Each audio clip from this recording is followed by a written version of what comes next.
Good afternoon.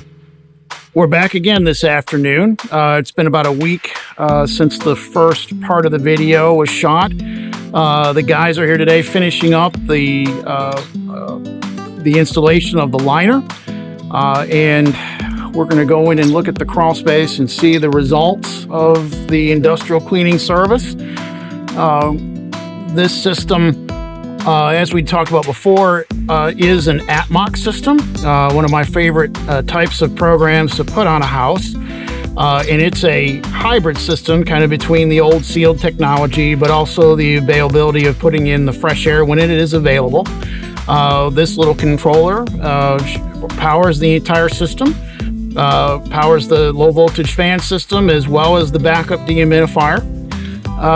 You can see here one of the intake fans, and this is a triple intake fan, and this fan, along with this fan here, as well as this fan here, is the primary source of our outside air. All the other vents are closed off, so this is the only point of exchange that we can have with the outside air, and it is by a factor of dew point. We've also deployed a new vapor barrier on this home.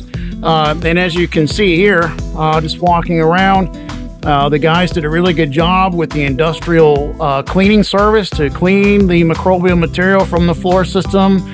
We've also re-insulated the subfloor with R19 fiberglass.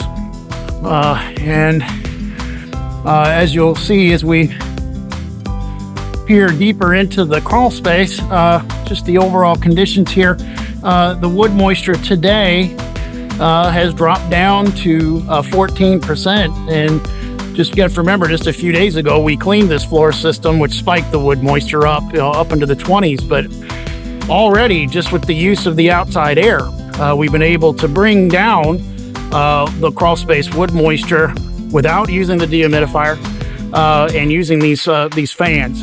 And you'll see I'm standing here in front of a dead corner fan. A dead corner fan is a fan that moves air supplementally from one part of the crawl space to the other. As people may not realize, dehumidifiers don't really move air that well. And so if the dehumidifier is running, these fans will run in concert with the dehumidifier, so that we can move the air around the dehumidifier, allowing it to run more efficiently.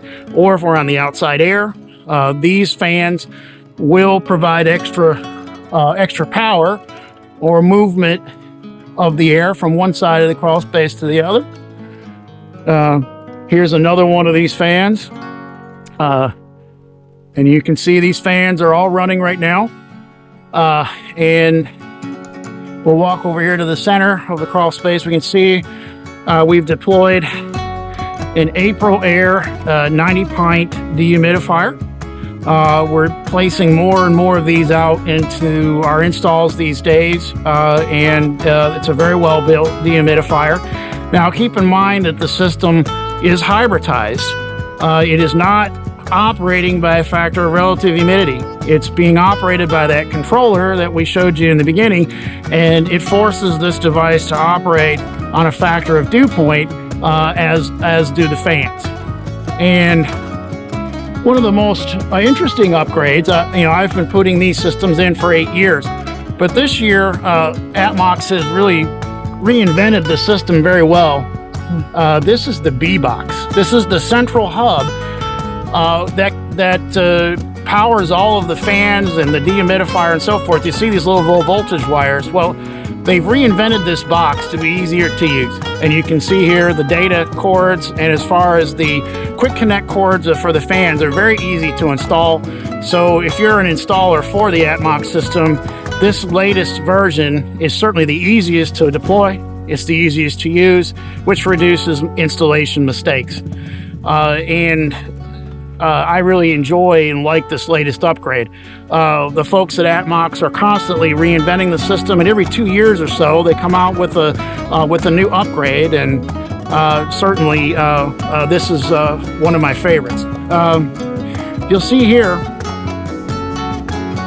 this is what we call a pipe fan, and it does have a duct kit for it.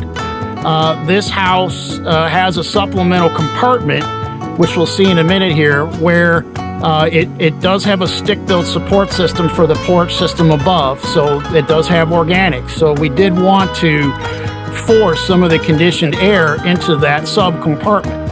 And that's what this fan is designed for, to push the conditioned air, whether it's from the dehumidifier or the exterior intakes, into that sub-compartment. As it pushes the air in through this access hole, out here, see if I can get in this for you to look. Here you can see the underside of this porch, and you can see that it is an engineered floor system, as the crawl space is. And we wanted to put some conditioned air in here, and you can see over there where the duct kit protrudes through the wall. So we want to keep this dry, and we'll probably add some rocks in here on a future date, just to kind of get this a little bit more moisture friendly. But certainly you can see the importance of these sub compartments, especially if they're made of wood, to keep moisture level down. So I can actually feel the air being forced out of this opening. I'm walking down. This house does have a full interior foundation drain system. And we added some rocks to it, kind of spruced it up a little bit. But this was part of the original construction, and you can see that this is a precast wall on this house. This foundation wall is probably 12 inches thick. So a very well-built home. And as you can see, these sonotube piers, there's probably 50 of them under here, hold up a drop girder system that supports an engineered floor system. Now, if you remember back here in the first part of the video, this area was covered with mold, and we pulled the insulation, and we found that a lot of material had grown in this section of the crawl space, and it's cleaned up really nicely. You can see here the new insulation. We did choose to insulate with fiberglass batt insulation to restore the original design of the home. I know some folks like to insulate these walls, these exterior walls, with foam board insulation, and I've certainly done a fair amount of that. Based on the walls being 12 inches thick, and we're in a North Carolina house, the winters just down here just do not get that severe. So it's a much better to just re-insulate the subfloor, which also creates an acoustical value. I've removed insulation before in past accounts, and customers will sometimes complain they can hear the shrinking and swelling of the floor system upstairs because the insulation's been pulled and it wasn't re-insulated.